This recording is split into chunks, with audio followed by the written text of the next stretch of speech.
Hey guys, I got a 2025 Subaru Outback. I'm going to show you how to replace the cabin air filter. I'll link one in the description. That's pretty inexpensive. First thing you're going to do, come over here, pop that piece out. Next, you're going to come and push this in on both sides and push it down. From there, your cabin air filter door is right there. And push these pieces in right here, and that is your cabin air filter right here. So check it out,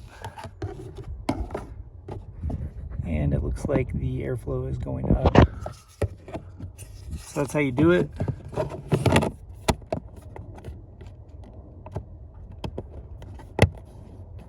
If you have any questions, let me know. Thanks for watching.